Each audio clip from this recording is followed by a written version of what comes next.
giving away Wynonna Earp Blu-rays and merchandise generously donated by IDW Entertainment. So just put an exclamation point giveaway in chat and you could win. Nice. You could get a Blu-ray. Ooh. You could get a Blu-ray. You could get a Blu-ray. So yeah, and also don't forget to donate. Obviously, 10% of the proceeds here goes to first responders first, and we want to give all of our love to our hardworking healthcare workers. So please donate if you can. But you guys, we're so excited to have you here. Chat is going wild.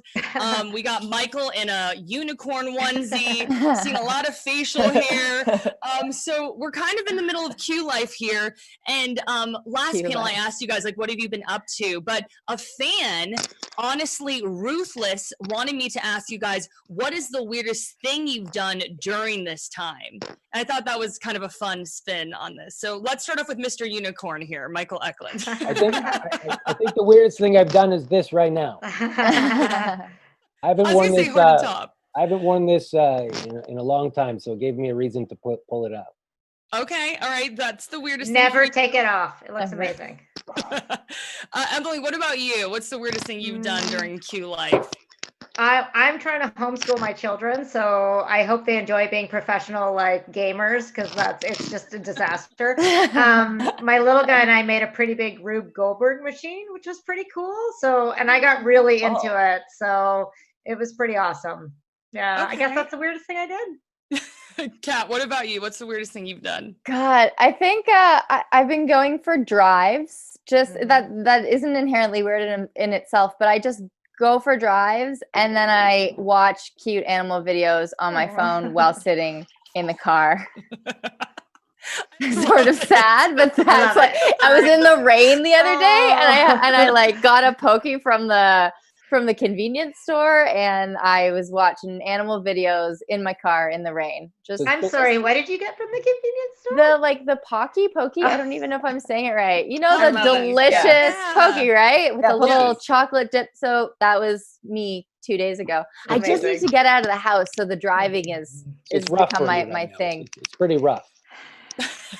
What? It's rough for you right now. Well, I have to videos in the car. Guys, that's my rough. That's my version of that's my healing time. Hey, whatever you got to do to heal, right? Cute videos, Pocky sticks. I'm down. Tim, what have you been doing? What's the weirdest thing that you've done during quarantine? I don't know. I mean, I'm pretty weird, so the usual. Yeah, quarantine's kind of been fun for me. The dad life's been the best thing ever. I taught myself to juggle, which was pretty awesome. I'm actually a juggler with 3 balls. No problem. I can juggle 3 balls. Emily. Like, is that a medical condition or like just getting with 3 balls? I was about to say, I'm about to sit you up real nice. Okay. So I already let Pokey go about how you can get a Pokey during quarantine. So. I'm good with the balls. I see the Pokey joke now. There's a guy called Juggling Josh. You should check him on YouTube. He's pretty awesome. Shout out to Juggling Josh. Juggling Josh sent me a kit of like real juggling stuff. So now I have the pins and these hoop things that I don't even know what to do with. Guys, we have got to get back on set or Tim is going to run away and join Cirque du Soleil. We have got to get this pandemic over or like we're going to lose him to Juggling Josh. I'm on to trying to learn the pins, which is hard, and don't do it in the house is another thing I learned about. Like a pins. bowling pin? Yeah, they're next level. They're really hard. You know what? Call me when you can light them on fire, you amateur. Then we'll talk.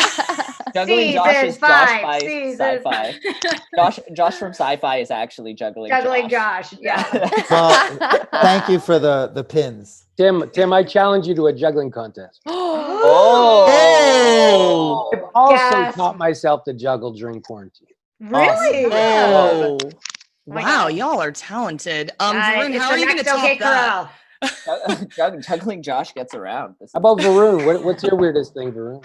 I willingly gave myself a mustache. It looks good. We like it. I like it too. Pull it off. Like Borat, and it broke my heart. Your mom's very hip. My mom would never know who Borat is. Yeah, that's true. Yeah. All right. So mustache. What about you, Danny? Weirdest thing. I have been doing a lot of wrestling with my 2 naked sons, and I had a black eye for a week. Amazing. Just tiny little shrimp dicks out all the time. I know. As much as possible. A lot of wrestling. Yeah, I had a sweet little, my first ever black eye like a week ago. I felt good about it though. Did you like it? That's cool. Yeah. You guys gave some wild answers. Like I was gonna think, I went for a hike or something, and that was all over the board there. Following up with the welcome to Earp. Yeah, right. Following up with the Q Life questions, Katarina wanted me to ask, what would your characters be doing in quarantine? What kind of at-home conflict / drama would they be cooking up? So, why don't we start off with Emily? Well, I am not a character. So you're not I a would character, but what would you see, I guess, happening? I would probably be doing what I'm doing right now, which is like still finding ways to procrastinate from writing. Like, you know, like I still have the back half of season 4 to write, and I think I would just be finding excuses not to do that. What could you see the characters cooking up though? Because like since you're all like the characters. Well, pick out a couple. Like what would you mastermind? You're the mastermind. You orchestrate all this madness. God, so what would you see happening in Q Life? Fraud syndrome kicking in. What would Bullshar be doing? Bullshit. That's a good one. What would Bullshar be doing? I like that. He'd be feeding people seeds, and like he'd finally get around to watching The Wire, I guess. Like he finally has time, right? Like he's been in a tomb forever. He's like, what's Twin Peaks? What's that about? Like, I feel like it would be funny though, like everybody quarantined in the homestead. Like think about how hilarious it would be if like Nicole, Mercedes, Bobo, like Jeremy, Doc, Wynonna are all quarantined in the homestead. That would be, I actually would love to write that episode. We could film it over Zoom. Please do that. A Zoom episode. Wouldn't that be fun? Please do that. Yeah, that would be so That fun. would be amazing. I will do it for Emily, you had a 12 great answer. Canadian. I will do it for two 24 rolls of toilet paper. That's a price. deal. No, we got to figure that out, Earper. You're going to get a bunch of toilet paper now. Knowing the Earpers, they're going to find some way to make that happen. I should have said Ferraris. Oh, well. Yeah. No, just kidding. Emily, that's a great answer. Tim, what about you? What would Doc be doing in quarantine? Well, I mean, he quarantined for 140 years at the bottom of a well, so I feel like he'd be pretty good with that until like the urge of needing blood to survive from someone else would take over because he's got the whole vampirism to deal with.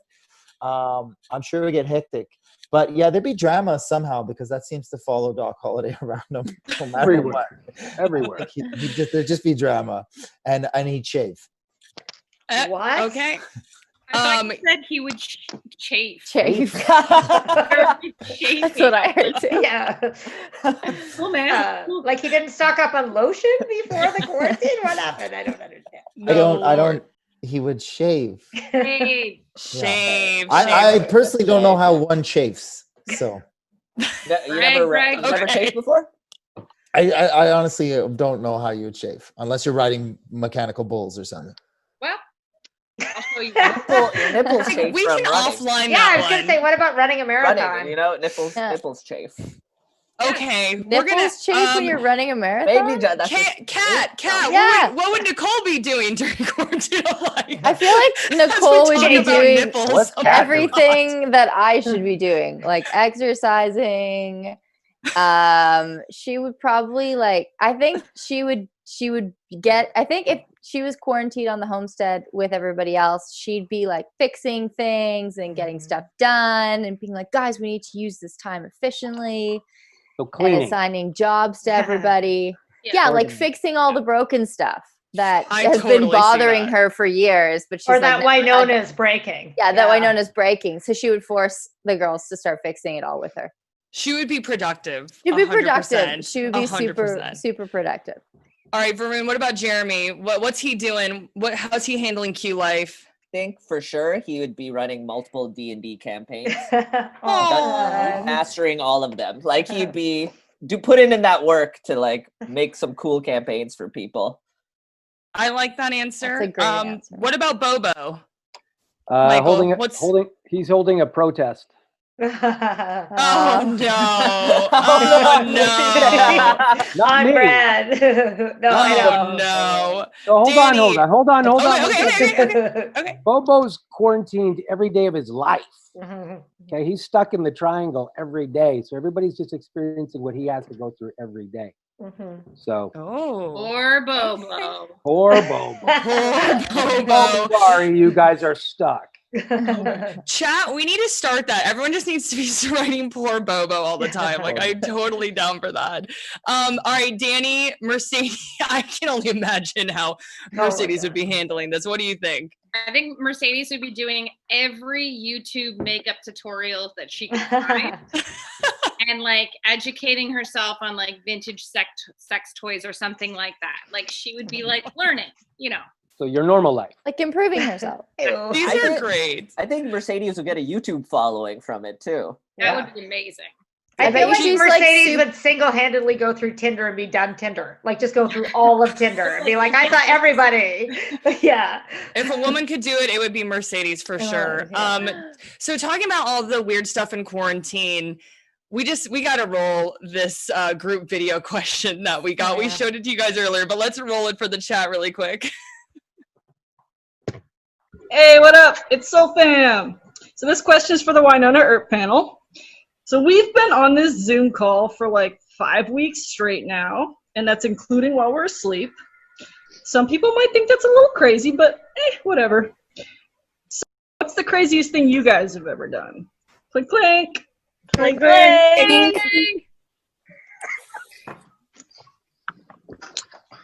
Yeah.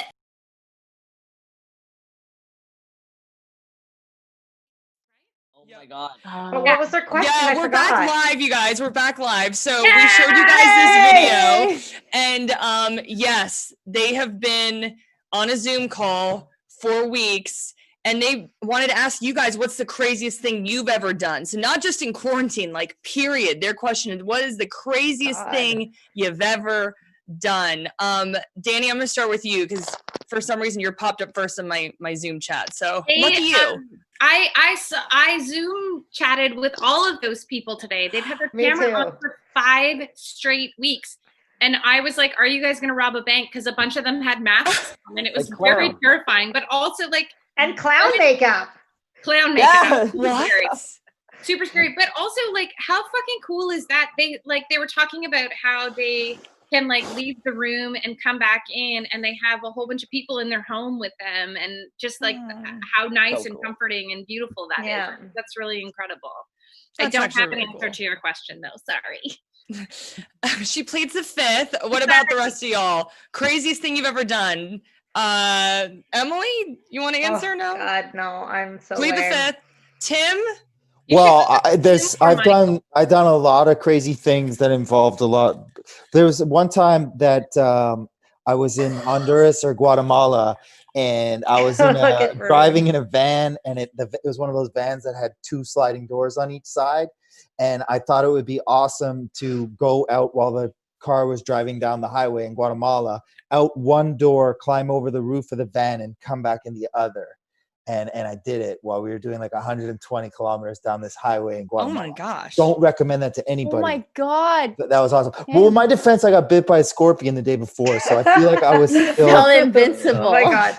Oh my God. I felt like there's nothing that's going to happen. There's Tim's craziest thing. Yeah, Kat, great. Anybody else have? Yeah. So this one time Right. I was driving down the highway and Yeah, I know. how am I supposed to follow that? Honestly, Mikey I kiss and Bruce Tim have the Springsteen. craziest stories. Like, I don't Michael, even think you've anybody got to can have top them. something.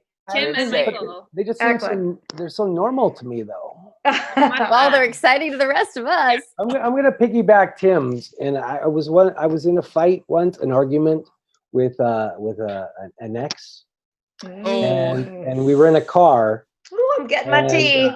And she was driving, and I was like, I needed to make my point. This is a piggyback on Tim's answer, and I said, "You let me out of this car," and she said, "No." So I said, "If you don't let me out, I'm gonna jump." And so I jumped because I need to make a point.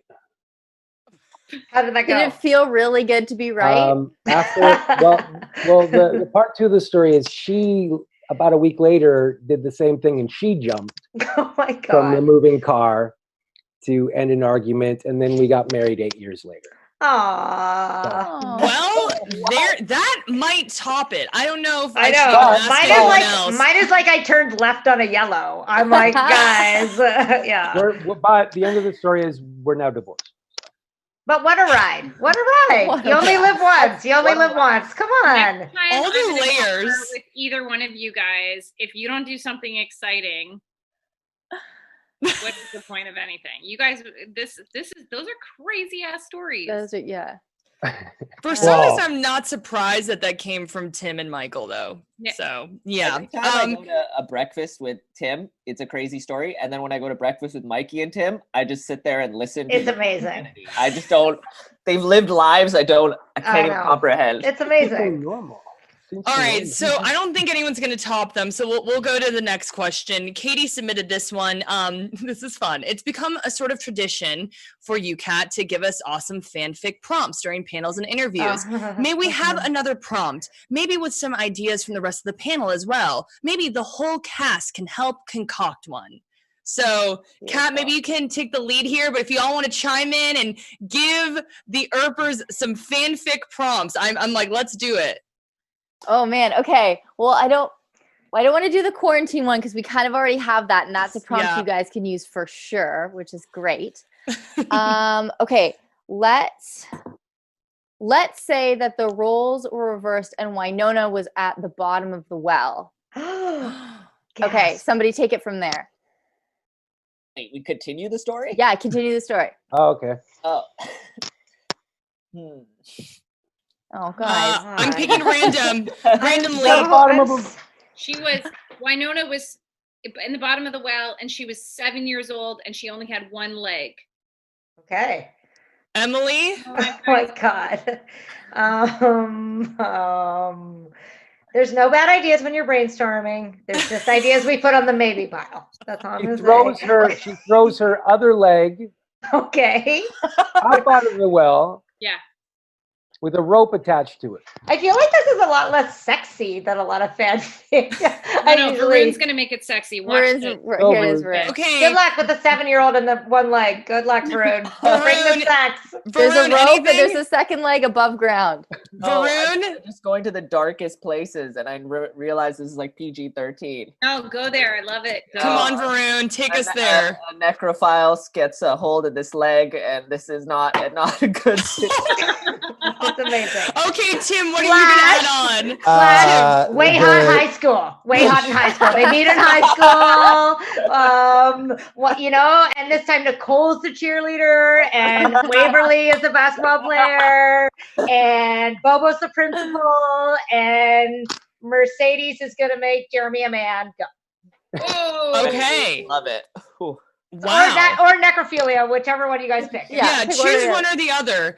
Tim, anything you want to add to those marvelous prompts? Well, which story am I adding on? Or is the Wynonna Either The story? one. nice one. That's the PG one. Look, get juggling Josh in here to mix things up. Let's go.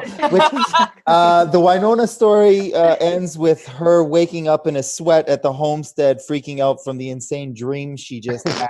Right. Aw, good Waverly rap. is sitting on the edge of her bed and says, "What's wrong, sis?" She said she had a bad dream. They hug. End of scene. And we're all in the Love bed it. with her. Yes, there you Yes. go. Can't she go out to see Doc in the barn? No, we're all in the bed with her. Oh, okay. Okay. One big quarantine love affair. I actually think those are two great prompts, and I cannot wait to see what the Earpers come up with. You know what, guys? Great rehearsal. When does this panel go live? Yeah. So we have some more important fanfic questions for you guys. Neko wants to know, where did Nicole get her red hair? Mother, father, grandparents? Because if they have children, we need to know how they would genetically work out. From Neko. Emily, I defer Emily, to help. I mean, one of her parents? What do you mean? Where did she get her red hair from? A box of hair box? dye. A Genetically. box. I feel like Nicole has natural red undertones, and then a bit of fashion red has gone on throughout the years. She brings it, she embellishes it a little bit. Like She brings it okay. up. She poofs it up. But I guess they want to know, is it yeah. like from Aunt Marie, or did Grandma Tammy have it, or I don't know. Okay, so Nicole's Great characters. great I'm sorry. Nicole's great grandma. This is inspired by a conversation I had with an Earper today. Nicole's good. great grandmother was the first. I don't even know if this is going to be historically accurate. Was the first woman to work in the New York Police Department. And she's the Good. only other person in her lineage who's ever had red hair. I And love it's like a piece of that. her has been reincarnated inside Nicole, and that's where she gets her hair from. I'm not even like that gave me Goosebumps. chills. I love it. Me too. I love that. That Well, gave I me chills. sort of like pseudo stole a tiny bit of that from someone's real life story. She That's was awesome. telling me that she's like a 4th generation police officer. Wow. Goes all the way back. Whoa. It's Okay, such a that cool gave me story. chills. Uh-huh. For real. I mean, like, I almost feel like you already like had that all ready to go, but Well, great. I Okay. stole it. Yeah, she's like, it's partially No, it's an stolen, homage. but You borrowed it. It's an I homage. borrowed it. I was It's an inspired by homage. it. It's Yeah. homage. Yes. perfect. An So homage. Neko, there is your answer to that very important fanfic question. Manda asks, what other types of supernatural creatures or mythology would you guys like to see on the show? Why don't we start with Tim? I've been watching the old original G.I. Joe, the Hasbro G.I. Joe. I don't know if nice. anybody's seen that. And there's those twins that are awesome. They're like, and then you have Zartan and his gang that can like, and they can take people's faces and stuff. So I don't know what those people are called. Those people who change all the time. Shapeshifters? Shapeshifters. We need more of those. Unless we've had a bunch. I'm trying to think. I don't think we have. You know Yeah. any shapeshifters? No shapeshifters? No, I watched the show. No shapeshifters. Not Yeah, so yet. like a shapeshifter. Actually, Doc has been a shapeshifted the whole time. Yeah, hasn't even been him. He's been Wyatt Earp. He He's is Wyatt. Wyatt. I know our brains were in the High same five, place. high five. Yes. Yes. Oh my yes. gosh. Doc That'd be is cool. Wyatt. Except for the slight weirdness with Wynonna. I love it. Yeah, I know. Yeah. Yeah, true. Yeah, now that Oh, we're don't make thinking a face that at me, Danny Kind, with your 7-year-old in the well. You're in this with us. Come on. I didn't okay, never mind. I'm not gonna go on. Okay. Danny, what about you? What other type of supernatural creatures or mythology would you like to see in the show? What about I would like to see Emily from He-Man. The guy, he rides a tiger. Why don't we have any tigers with fucking big masks on their faces? Danny, did you watch Tiger King over quarantine? Did. I know, crazy. Obsessively, I watched. I know. Joe Exotic is Bobo's brother. Hear me You out. should have him on the show. He's sort of In in jail. jail. But And then the newest villain is Carol Baskin. oh yeah. Yeah. I'm loving this. Kat, what about you? Any supernatural creature mythology you want to see? Well, I don't know, because we sort of have people. I would love to see like an actual supernatural thing that exists, but then we're sort of getting somewhere else, like a Groot type thing, or like a cute little supernatural thing. But it's not really the tone of the show. But I still think it would be fun. I thought that's what Jeremy was, so I'm. Oh, okay. Sorry. He's our Groot. He's our cute supernatural thing. He's a cute supernatural you are. thing. Yeah. What about you? Oh, sorry. I want to see some aliens. Oh yeah, that's on brand. That's on brand, baby. I'm surprised. Okay. like we have to have it. a meeting about that still, Emily.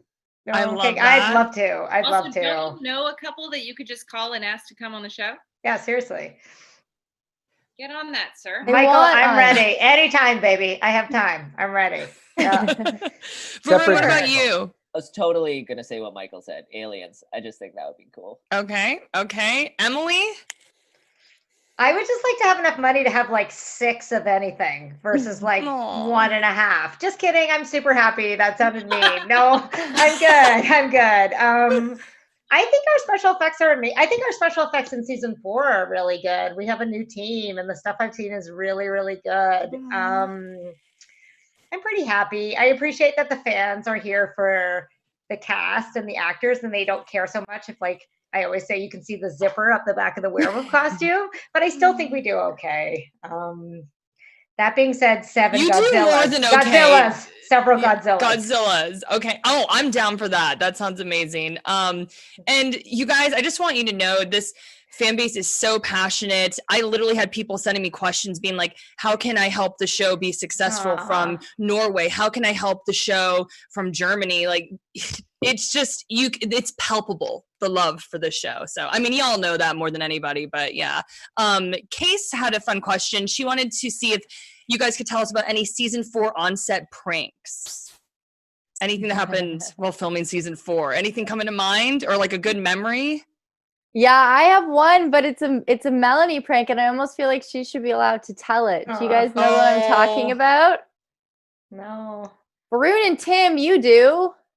I'm not saying anything about Melanie Scrofano at any point ever in any situation. Okay, well then maybe I'll save it for Melanie to tell because it's pretty fun. But she, Ooh. how about this? She definitely made an effort to have an answer to that question this year. Okay, but I good. want her to be able to tell it. Oh, good. She's the Okay. resident prank. And she also says to say hello to all the Earpers. I spoke to her Oh, a couple good. days ago, and she wanted to say hi and sorry that she can't be here, and just to pass on her love. So love Aw. from Melanie. Chat, let's put Mel. I want to see a bunch of Mels. Mel. Ah, they already started. We miss you, Melanie. Mel. Mel hearts. Oh, they love you guys. We love So Mel. talking again about how passionate this fan base is, I told you that I put out these questions. I went to 2 Discord servers, and like I just got so many questions. We're like barely through, I think, honestly, a 5th of them. There's just so much that they wanted to ask you guys, but I know we're kind of running short on time, so I wanted to get to our video question. We showed this to you guys earlier. It is amazing cosplay. So let's take a listen really quickly. If we can pull that up and roll it.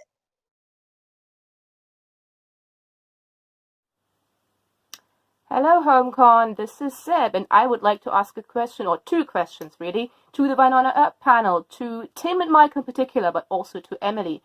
First of all, I would like to know, in Season 2, Episode 8, where we travel back into the past, into Purgatory, to meet Robert Swain and Doc Holliday, whether it was quite fun for you to play that sort of role reversal you see between the two, with Doc being more of an asshole and Robert being actually really nice and gentle. And secondly, related to that, I would love to know from Emily, why on earth Juan Carlo, who was there at the time, was an actual angel, did not save Robert Swain from sure death and damnation, since obviously he was a good man and didn't really do anything wrong, did he?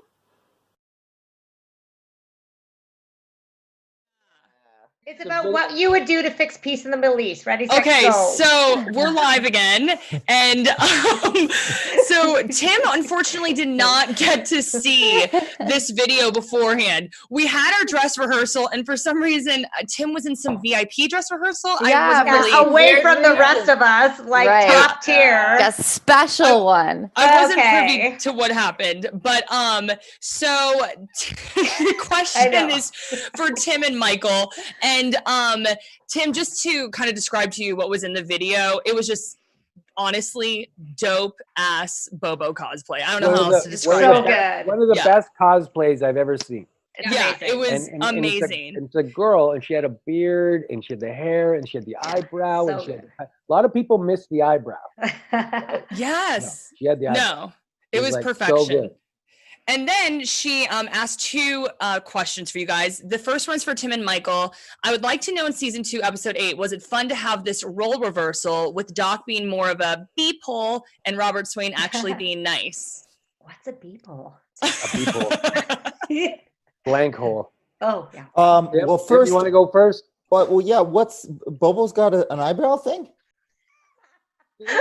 What? In case you weren't aware, yes. He's got white in his There's a eyebrow. little discoloration. He's got it in his beard. Okay, It's your his beard. No, it's in the eyebrow. Okay, VIP. Okay, VIP. Like, whatever. Tim, they bleached one of my eyebrows off. I thought it was your beard, man. I thought it was like one patch of his beard. It was his bowl. My eyebrow. Oh, yeah. I'm always You're too busy watching yourself. I know. I'm watching. What do you mean? I know. What is that? You know what? Juggling has changed you. Oh,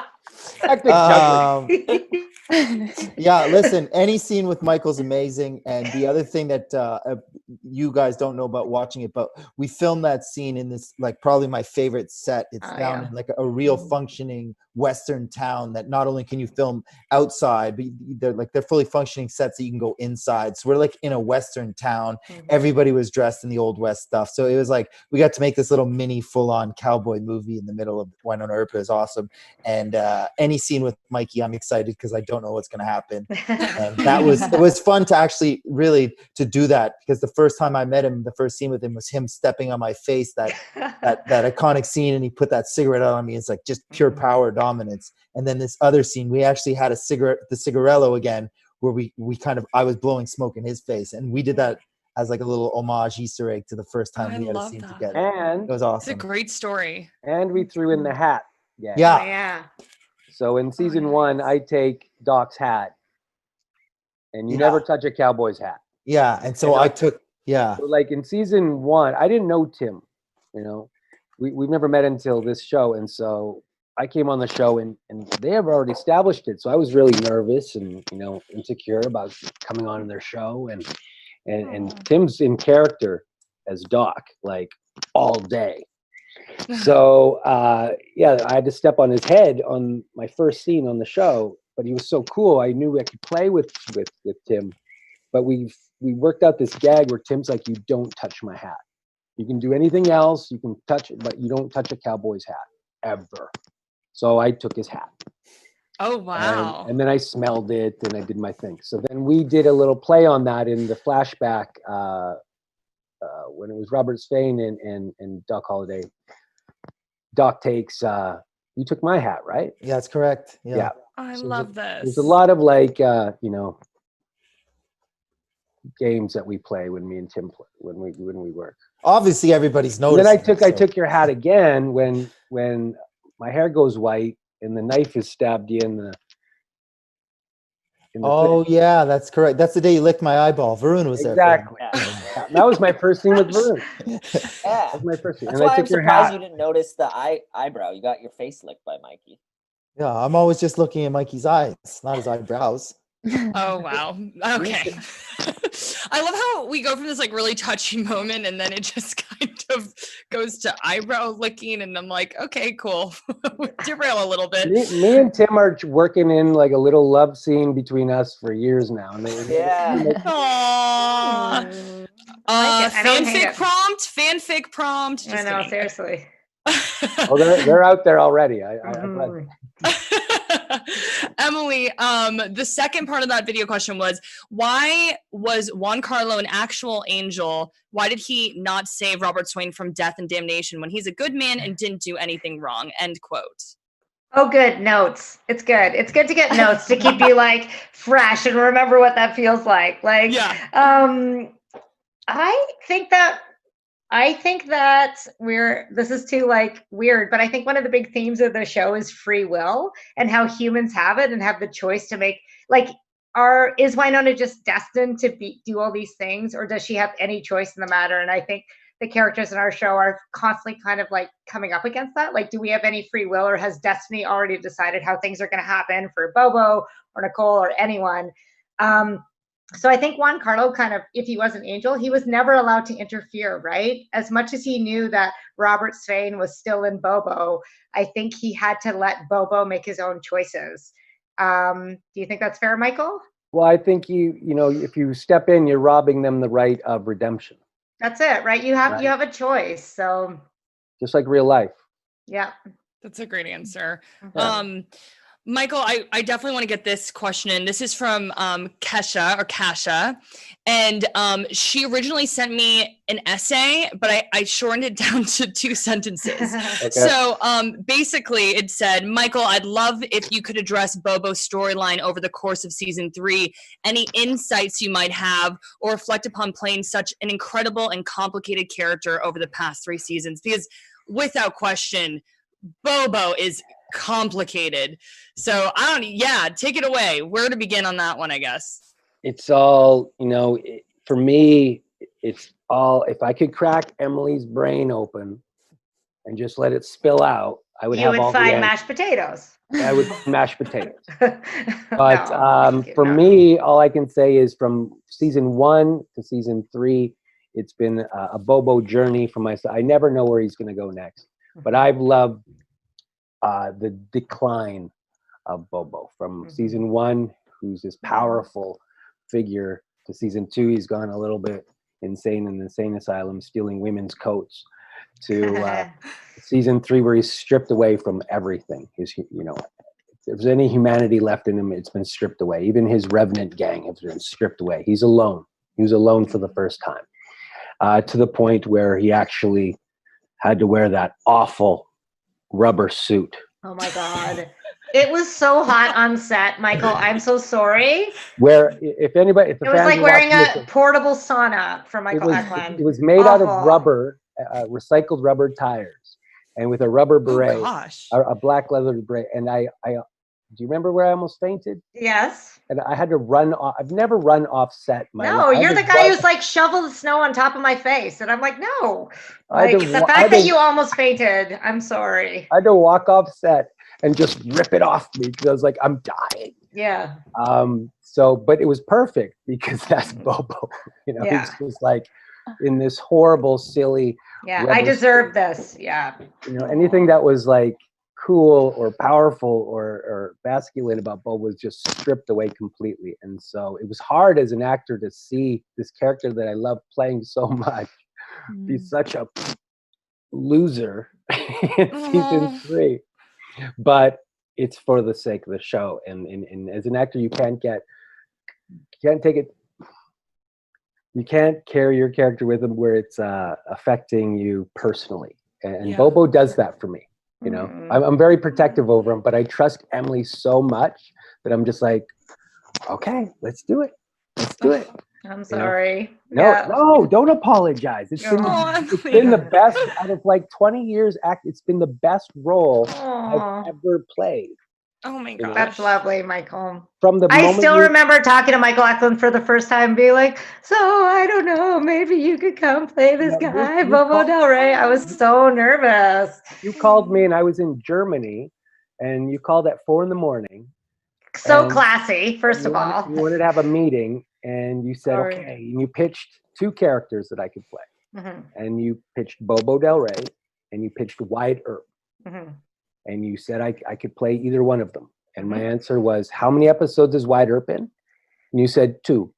And I said, how many episodes is Bobo in? You're like, 9 or 10. And I'm like, Bobo. Yeah. And then we just kept adding you. That happens a lot, right, Caparel? And Danny Kine?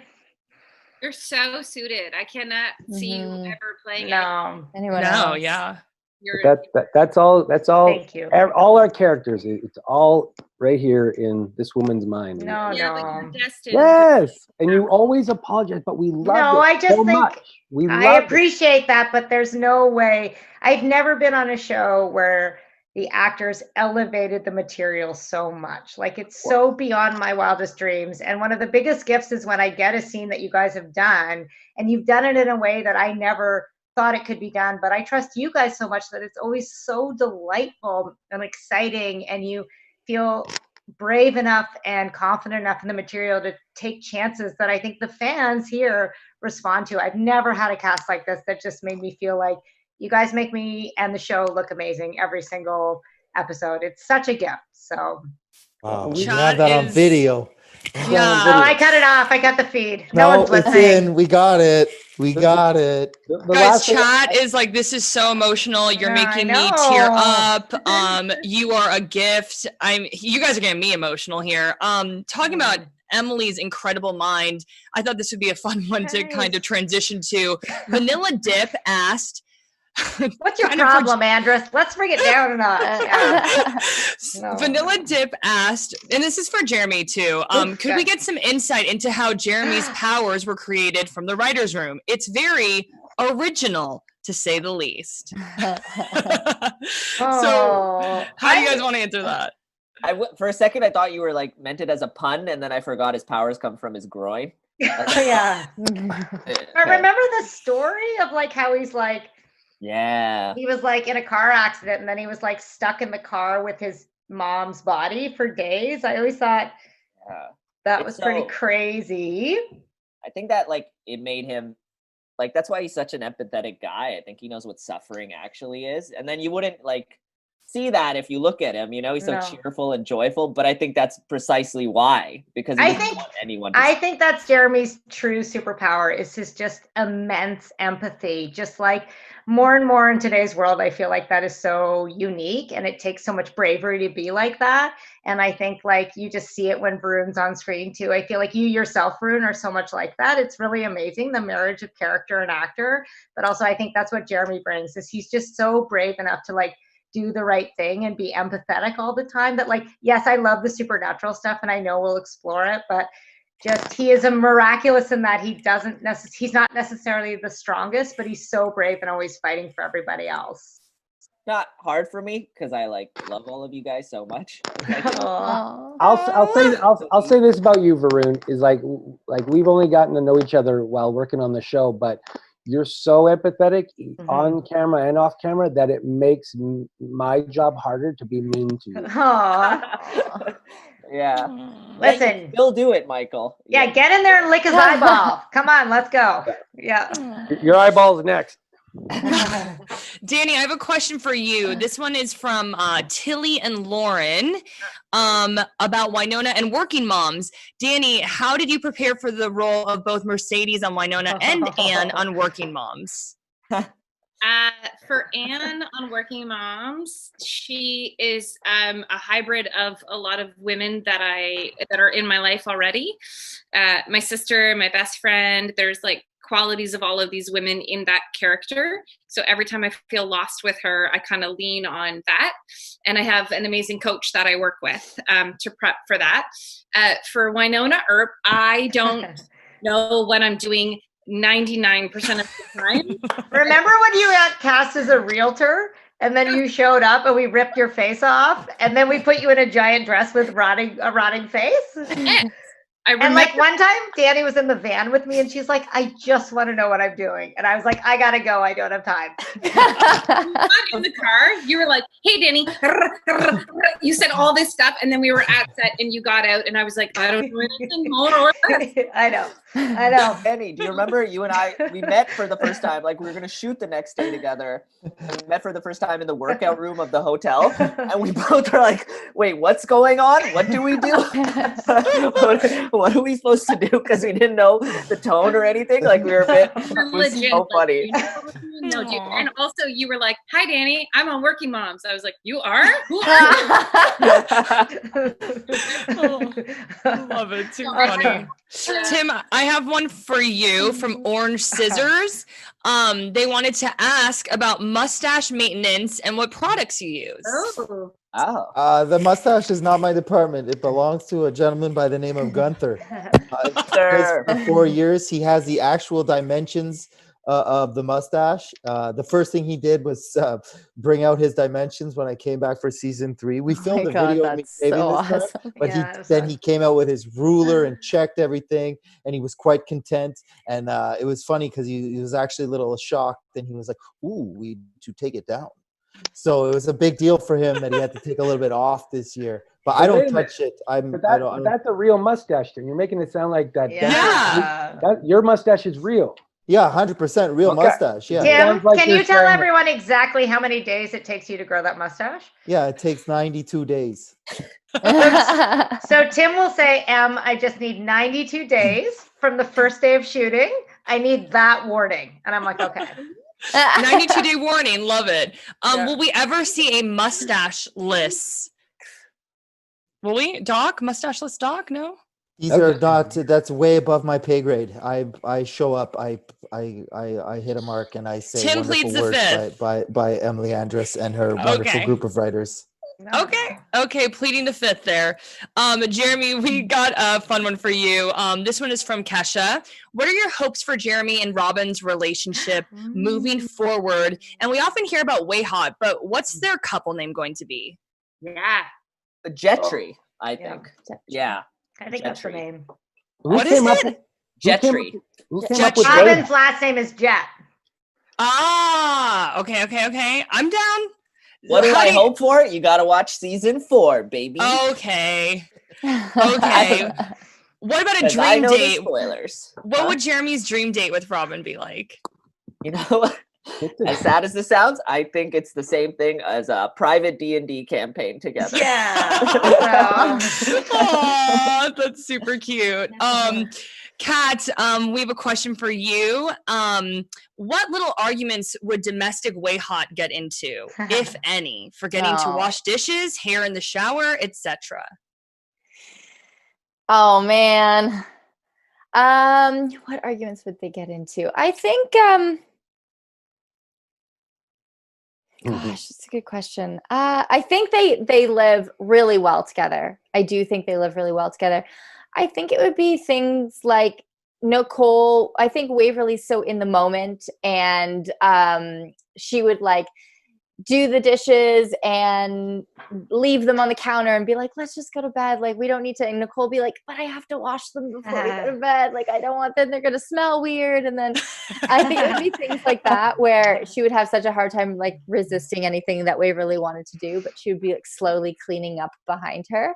However, Waverly's a really organized person too, but I do think her whimsy and stuff, Nicole would like go along with, but then also be cleaning up like little messes of sprinkles from making cupcakes and like. I have a question. I have a question. Yes, yes. Whose closet is bigger? Ooh. You know what? In a weird way, I think it might be Nicole's.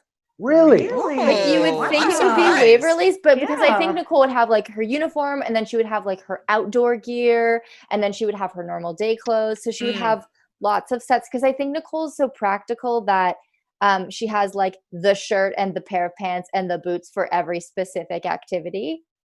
And because she spends a lot of her time in uniform, I feel like she has multiple sets of clothing, and then she's out in the woods hiking and rock climbing. So I don't know why. I just feel like she would have the bigger closet. Whereas like, and Waverly's clothes are also tiny. I feel like she could fold them and like Marie Kondo them into IKEA boxes inside a dresser. Good answer. Yeah. Guys, chat loves your answers. Like literally, there's a response to everything. Really, huh? Interesting. That's too cute. Cute. Love hearing about what a day in the life of Way Hot would be. So they absolutely love your answers. This one is for Michael. Riley Bear. Curious if Michael actually likes wearing all those fur coats. Of course. Yes. I do. First, it's very cold in Calgary when we shoot the show. It's winter. Maybe not in the back half of season 4. Buckle up. Yeah. We'll see what the weather is. But you know, when I'm working with Dominique, you know, and she's wearing these really small little outfits, she's freezing. Like she'll wear her coat right before they say action. I have a fur coat. I'm shirtless all the time, but I'm so toasty and warm all the time. I love I can't play Bobo without the coat. Like I show up on set, I'm like, I'm Mikey. I don't know what to do. And then they put the coat on me. I'm like, all right, let's rock. The coat is, I want those coats someday. Like, yes. The answer is yes. The short answer is yes. Yes. I love the They're great coats. And our cosplayer had a great coat on too. I was like, she was just killing it. So a couple of questions for everybody. What are your characters' biggest strengths and weaknesses? What life lessons have you learned from playing them? Danny, I'm going to start with you because you popped up first on my Zoom chat. I don't. It's so funny. I want to answer as Mercedes, and I don't think she thinks she has any weaknesses. Amazing. Totally true. Love it. I feel like I get to play women that are that have an odd sort of strength to them that maybe comes across. A lot of women that I know can relate to these kinds of women. So, is that an answer? That's great. Micron put true when you said that Mercedes would be like, nothing's wrong with me. What are you talking about? I have no weaknesses. What about you, Varun? With Jeremy, what kind of strengths and weaknesses does he have? Yeah, what are his biggest strengths and weaknesses? What do you love about him? What are you like? Come on, man. I think his like biggest strength is his like brain.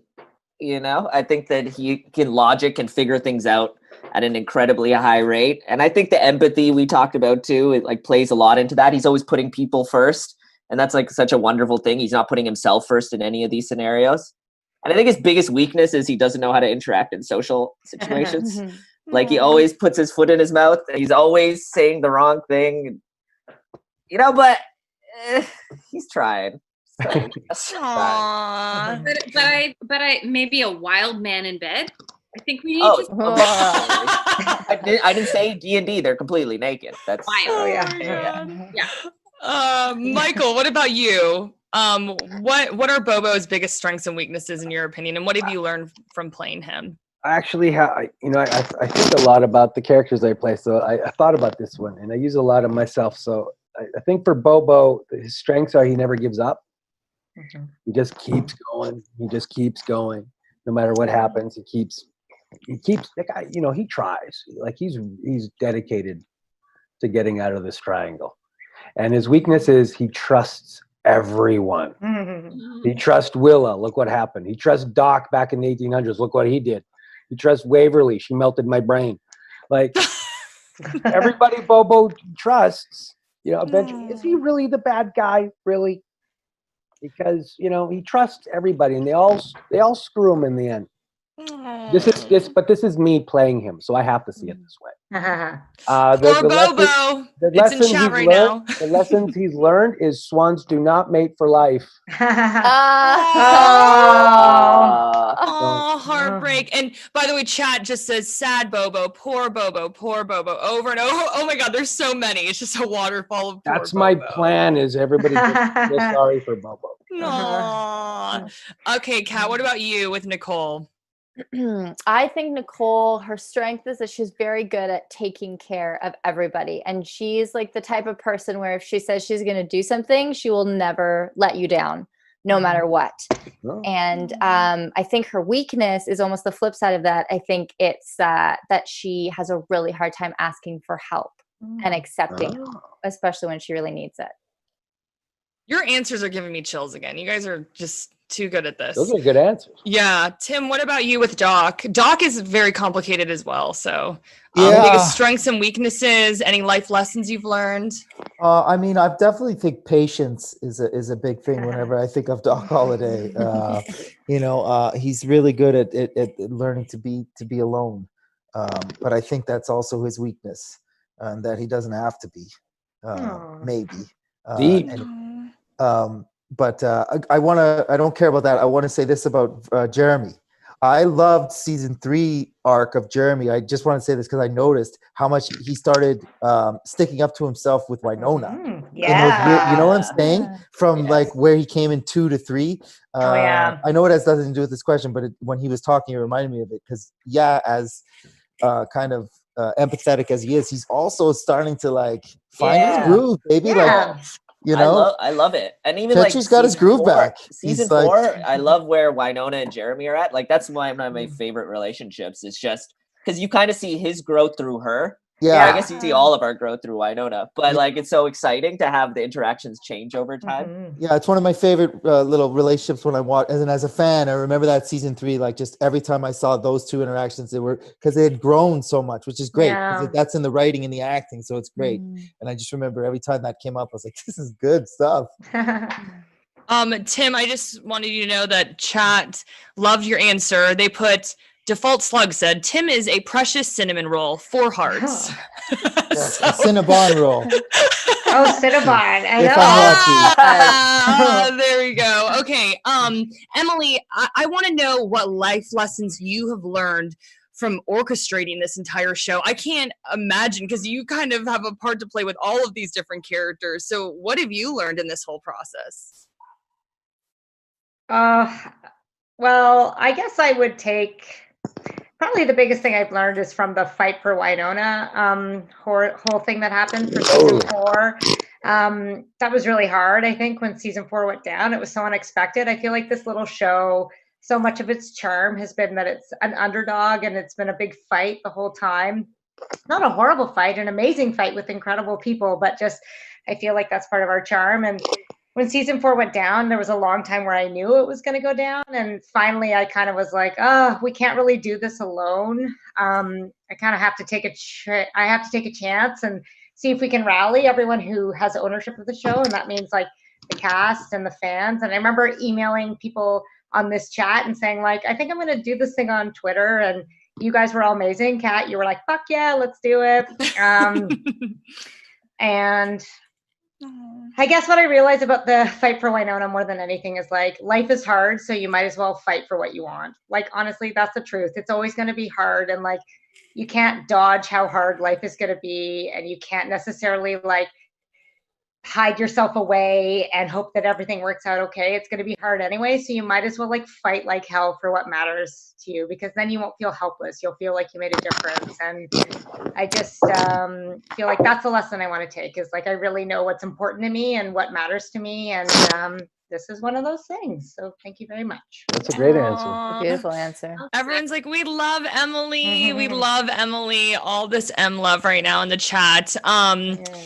Man, you guys, this is so much fun. Unfortunately, we are going to have to wrap up. I know you guys can't say much about season 4, but Emily, is there anything that you can tell us? Because I know that all the fans want to know anything. Anything. I will say, no, I feel like these guys can go rogue and say something. No pressure. I will say it exists, which is amazing. I would say, I said this to a lot of people in my one-on-one chat. Like, we have filmed the first 6 episodes. I think you will be so amazed at how good the cast is.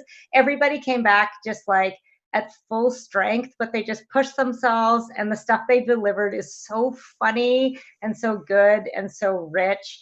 And it's such a pleasure to coming back to these characters that are already established. I hope you like it. I just can't wait for you to spend more time with these people. And I'm confident that we will get back to it, and we will give you season 4 and hopefully beyond. And also, what else can I say? That's enough. That's what do you perfect. guys want to say? That's perfect. It's been crazy. Do you think it's as crazy as previous seasons? I think season. Sorry, Go Tim, ahead. go. No, go. You I go. feel like we're going to say a similar thing. You should go. No, you go. You go. I'm You go. sure No, we're you gonna go. say the same thing. It's like It just Don't say worst season ever. Don't say worst season ever. go, Kat. Go ahead. it's the opposite. I feel like it's like level up. Yeah. It just 100%. felt like next level, and it was just so game time by the time we got started that I just feel like it's a whole other level. Everything felt elevated this Best year. season by far. By sure. far. Oh my I would God, say you guys. almost magical. I mean, I think everyone was very aware, and I mean everyone, like I felt it from all aspects of crew, from production to actors, just every department, I think almost lost something they really love and care about. And then they came back with just, we're going to love this thing so much because we had it and we lost it. And, you know, we all knew we loved it when we had it, but when you almost lose something you love, man, I know. Yeah. So it's a magical season. And what Emily and her writers have done for the Earpers is just, I can't wait. Everyone's it's great. It's all you guys. Up Let's and watch down. 401. Let's watch 401. I want to show you guys 401. Can't wait.